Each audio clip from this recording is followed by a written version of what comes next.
guys, welcome to the shed. Just doing an update on the build. Those lights that I installed are great, or amazing, I'd say. I've had no issues, no overheating. I have no idea. I haven't even checked if the fans are still running, but they do work well. The only thing you want to keep in mind when you're using these is each light pulls a little bit over an amp, so you're going to want to take that into consideration when you're pulling from your battery. I went to fly by a bus and I pulled too many amps and my BMS cut out, which kind of sucks.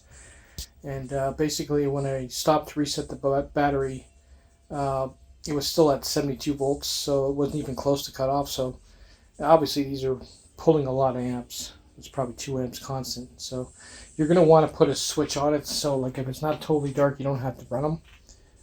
I keep my backlights always on day and night, or even when it's coming to dusk. But I wouldn't use these unless it's like totally dark out. It'd be even sweeter if it had like ring lights in it, but it doesn't. So all I'm going to do is, since I have this set up for the yellow and the white, I only use the white. So going by the way this toggles, I'm thinking this one here is the one I'm going to have to cut.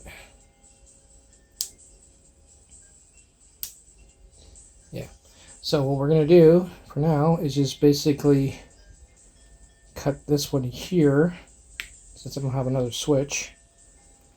And what that'll do is when I toggle it over to yellow, it'll just basically shut off. So if I go like this, that's off, that's on. So I'll do for now. This way I don't run the battery down when I'm flying around racing buses. That was kind of irritating that it's cut out when it did. But I figured I'd give you an update on those. They actually work really well. And they haven't come loose or anything. Still look pretty good. I saw a video online of someone using lights like this, but they were servo driven. When you turn the bike off, they would point straight down. And then when you turn the bike on, they would come up and point, obviously, towards the road.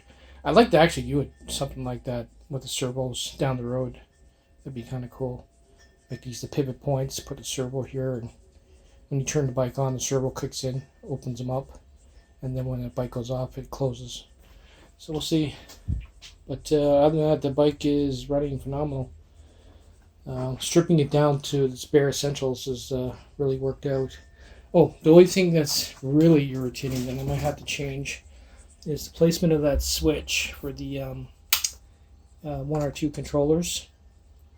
Issue with it is if you brush up against it, it keeps shutting it off. There's a few times where I took the bike out and it's like, why does it have no power? And that's right, because I got the 1500 watts shut off. I'm only running on 500. So that's got to be facing down instead of out the side. But other than that, the bike is it's holding up. I'm going to have to get some touch-up paint and repaint it. It's starting to rust up a little from when I originally built it. Up down here, it's starting to pick up some rust. The chain's constantly slapping against the frame. I'm going to have to get some kind of guard there. But it's holding up. I just replaced the chain. There's only about maybe 20 or 30 links that are old from there over. The rest is all new. Anyway, I figured I'd give you an update on it. Those the lights work pretty good. No issues with the phase wires. It's all good. I just don't know what I'm going to do next. Later, guys.